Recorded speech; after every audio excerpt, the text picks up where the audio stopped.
Hello everyone, welcome back to my YouTube channel.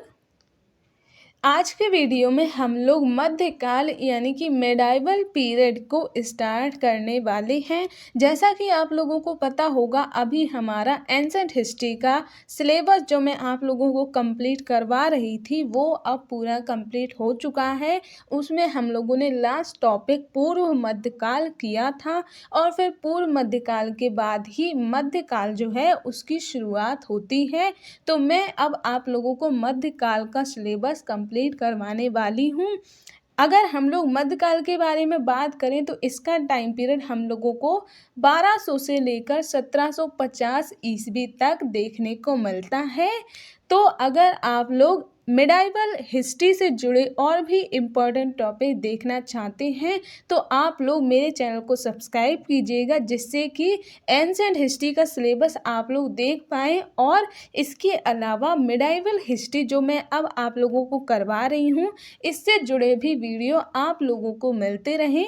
तो चलिए अब हम लोग अपने वीडियो को शुरू कर लेते हैं। सबसे पहले अगर हम लोग मिडाइवल इंडिया के बारे में बात करें तो इसमें हम लोग क्या क्या पढ़ेंगे। इसमें सबसे पहले तो हम लोग दिल्ली सल्तनत के बारे में बात करेंगे, जिसका टाइम पीरियड हमें 1206 से लेकर 1526 ईस्वी तक देखने को मिलता है। इसी बीच में हमें बहुत सारे छोटे छोटे राज्य भी देखने को मिलते हैं, जिन्हें हम लोग क्षेत्रीय राज्य कहते हैं। तो इनके बारे में भी हम देखेंगे। इनका टाइम पीरियड जो है वो हमें 14वीं से 16वीं सदी तक देखने को मिलता है। यानी कि मेन जो उस टाइम पर राज्य हुआ करता था वो दिल्ली सल्तनत हुआ करता था। उसके अलावा और भी कुछ छोटे छोटे राज्य हुआ करते थे, तो उनके बारे में भी हम दिल्ली सल्तनत के बाद बात करेंगे।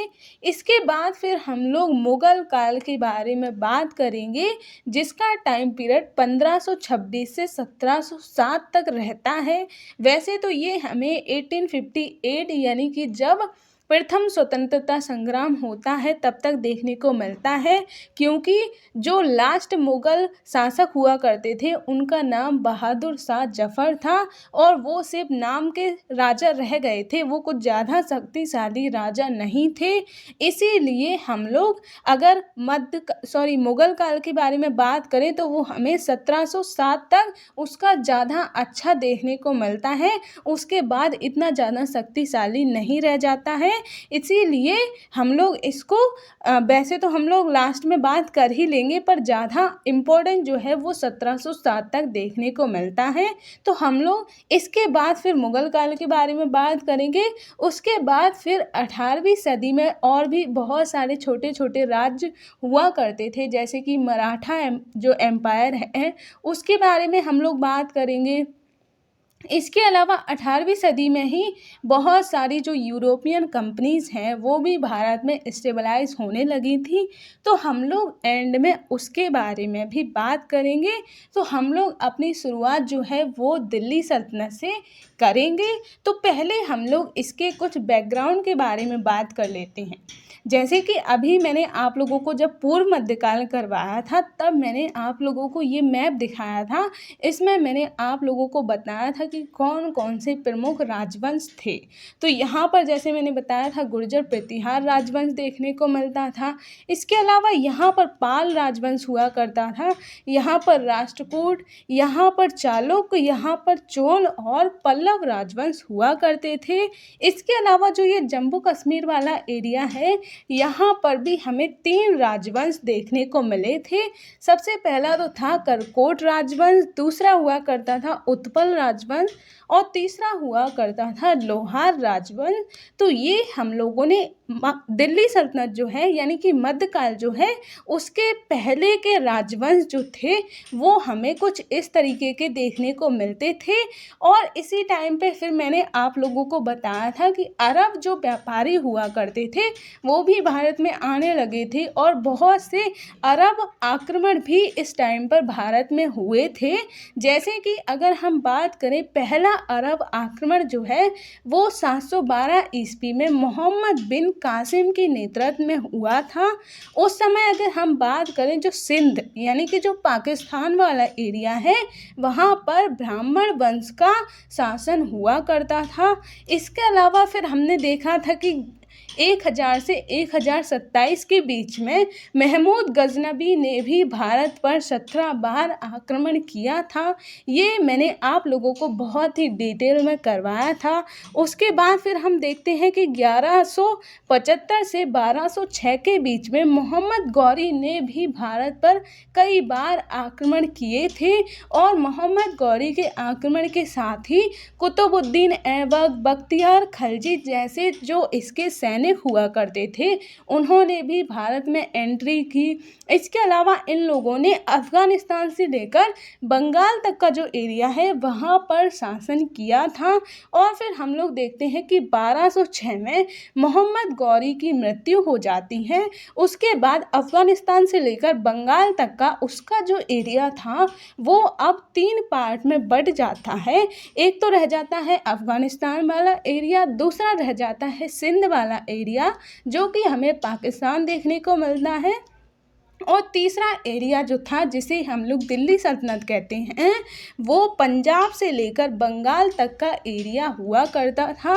तो इस तरीके से आपने देखा कि किस तरह से दिल्ली सल्तनत जो है उसका शासन शुरू हुआ था। तो अब हम लोग दिल्ली सल्तनत के बारे में बात करेंगे। ये आप लोग मैप पर देख सकते हैं, ये यहाँ पंजाब से लेकर बंगाल तक का जो एरिया है वो दिल्ली सल्तनत देखने को मिलता था।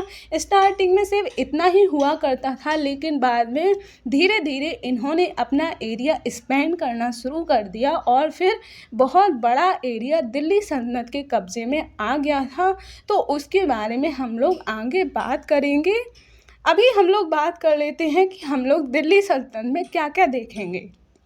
दिल्ली सल्तनत जो है उसमें हमें 5 वंश देखने को मिलते हैं। पहला होता था गुलाम वंश, जिसको हम लोग ममलुक वंश या फिर दास वंश भी कहते हैं।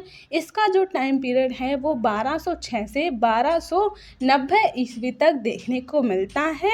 उसके बाद फिर हम लोग खलजी वंश के बारे में बात करेंगे जो कि 1290 से 1320 ईस्वी तक देखने को मिलता है। उसके बाद फिर हम लोग तुगलक वंश के बारे में बात करेंगे जो कि 1320 से 1412 ईस्वी तक देखने को मिलता है। फिर हम लोग सैयद वंश को देखेंगे जो कि 1414 या फिर 1412 ईस्वी भी हम कह सकते हैं, वहाँ से लेकर 1451 ईस्वी तक देखने को मिलता है। उसके बाद फिर लोधी वंश आता है जो 1451 से 1526 ईस्वी तक देखने को मिलता है। तो इस तरह से दिल्ली सल्तनत में ये 5 वंश हमें देखने को मिलते हैं। नेक्स्ट वीडियो से हम लोग डिटेल में एक एक वंश के बारे में बात करेंगे। उसके बाद फिर 1526 से जो मुग़ल काल है वो शुरू हो जाता है, तो फिर हम लोग उसके बारे में बात करेंगे। तो नेक्स्ट वीडियो में अब मैं आप लोगों को सबसे पहले गुलाम वंश के बारे में बताऊंगी। इसमें मैं आप लोगों को गुलाम वंश के शासकों के बारे में बताऊंगी। उसके बाद फिर इनकी अर्थव्यवस्था कैसी थी, राज व्यवस्था कैसी थी, उन सब के बारे में मैं आप लोगों को डिटेल में एक एक करके बताऊंगी। तो आज के वीडियो को हम बस इतना ही रखते हैं। आज हम लोगों ने मध्यकाल यानी कि मिडाइवल इंडिया की हिस्ट्री की इंट्रोडक्शन आप लोगों को दिया था। तो अगर आप लोगों को मिडाइवल इंडिया का और भी पूरा सिलेबस देखना हो तो आप लोग मेरे वीडियो से जुड़े रहिएगा और प्लीज़ मेरे चैनल को सब्सक्राइब करना मत भूलिएगा। तो मिलेंगे अब हम नेक्स्ट वीडियो में, तब तक के लिए जय हिंद।